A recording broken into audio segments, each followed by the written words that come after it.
Allow me to paint you a picture. Deep in the snowy mountains, a demon slayer was on the chase. He was getting old, getting tired. A few years ago, he'd never let a demon get so far ahead of him. He caught up to it in a small, rickety home, saw it looming over a young girl and the corpse of a woman. The girl clutched an old, bloodied katana. Her mouth had a diagonal gash as she looked up at the monster before her in wide-eyed astonishment. The demon slayer acted fast, seeing his quarry as playing with its food, and lobbed off its head. The slayer knelt before the girl, who was still in shock, apologizing for not arriving sooner. He saw her glancing at the demon as it turned to ash, and assured her that she was safe, that once a demon's head was cut off, it couldn't come back. A sudden look of panicked terror came to the girl's face. She took the katana she was clutching and began to wildly hack at the neck of the dead woman beside her. Blood splattered from her split lips as she let out guttural noises. She lacked a tongue, so she couldn't get out the word, but she was saying the same thing over and over. Demon. Demon. Demon.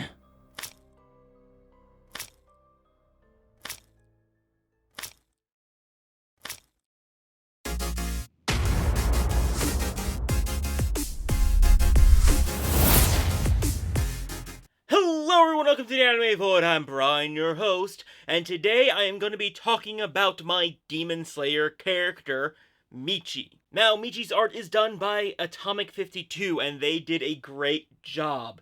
And if you want to see more of their content, their links are in the description below. But be warned, their Twitter is not safe for work, so just be aware of that going into it. But for the character herself, she is of course a demon slayer. And as you can tell from the opening that I made, she had a very, very traumatic childhood. To expand on the opening, her mother was very, very mentally unwell and believed her child to be a demon. This led her to be extremely abusive to little Michi, to the point where she believed that her daughter was making incantations trying to curse her. So, to stop that, she ended up cutting out the girl's tongue. This, of course, led Michi to snap. She took her grandfather's old katana from the wall and used it to attack her mother. And the ensuing conflict, of course, produced a lot of blood, and that's what drew the demon in. Blood was already everywhere.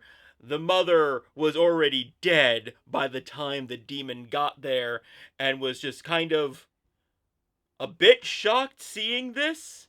Obviously, he was still going to eat her and the corpse, but there was like that pause of, what did I just walk into? And of course, that pause was what allowed the demon slayer to come in and kill the demon. And so, of course, at this point, Michi fully saw her mother as a demon, just based on everything that she was taught from a young age and how she understood demons to be, which is why she violently tried to hack off the head of the corpse.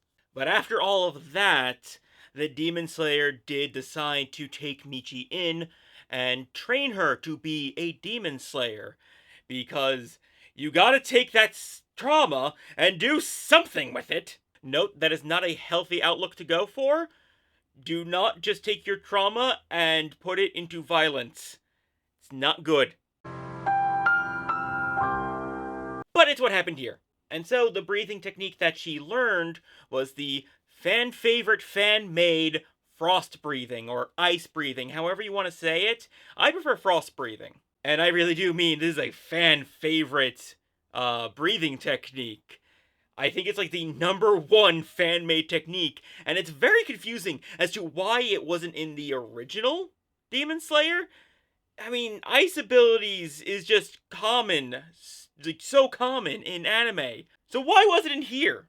But it doesn't really matter. She does it. As for the specific techniques of the breathing style, I don't know. Because I don't know enough about sword combat, specifically various arts of kendo, to really make an idea.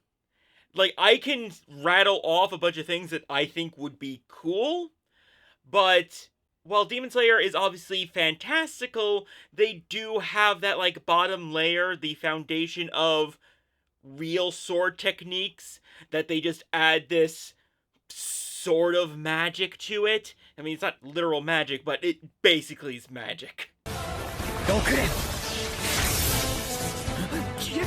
But if I had to give something, I would say, like, the first form is like a flurry. That's the idea of what they're doing. They're doing a lot of quick strikes. It's non-lethal, but it's really just supposed to be disorienting and do a lot of chip damage. So, like, many quick strikes that immediately leads into a different form, which is much stronger and would usually be the finishing blow for, like, lower level demons. And it can progress to a form that's like a blizzard, which is just like a lot of very powerful strikes, very unrelenting, and just full overbearing. So fundamentally, I would think like the core aspect is for most of the forms to be multi-strike techniques in some way. That's what I think it would be. Like, not all of them, but I think like that would be the core of the technique, to be just multi-strike. But again, I don't know what I'm talking about when it comes to sword combat, so just I'm going to be vague about it. And if you're curious about the talismans that she's carrying, they are how she communicates. Obviously, no tongue, can't talk. So she has a set of talismans that have various kanji written on them to at least sort of communicate and pantomime everything else. Here it has the kanji for Michi, so she's introducing herself. And the biggest takeaway for this character is her views on what is a demon and what is a human. The general overall Demon Slayer core mantra is that all demons are evil, and not all humans are good, but that's just basically kind of like the baseline, where it's just like humans must be protected, demons must be destroyed. And because all demons are evil. Michi's viewpoint on it is that anything that is evil is a demon. Anything that is good is a human. That is her black and white thinking of it. So this is why she sees her mother as a true demon. Biologically, yes, she's human. But mentality-wise, she was a demon. This in turn would mean that she would see Nezuko as a human.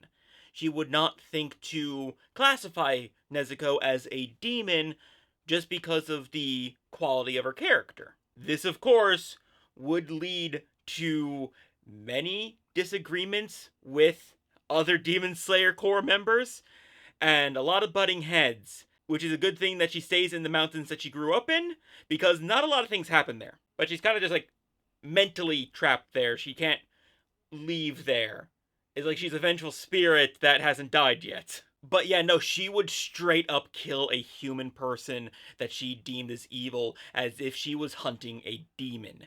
So she would very quickly become a serial murderer. And in a nutshell, that is the character Michi. She's one of the characters I definitely want to do a bit more with. There is a story I have in mind to actually do, but there's a lot of factors involved in that and actually getting it done. So if you enjoyed that video and want to see a story involving Michi, like this video, leave a comment, and subscribe to the channel. Let me know if you're interested in this character, and also go ahead and tell me what your Demon Slayer OC is. I'm very interested to find out. And once again, thank you to Atomic52 for doing the art. Once again, their links are in the description below, so go check them out. And with all that said, thank you so much for watching, and I'll catch you next time in the void. Later.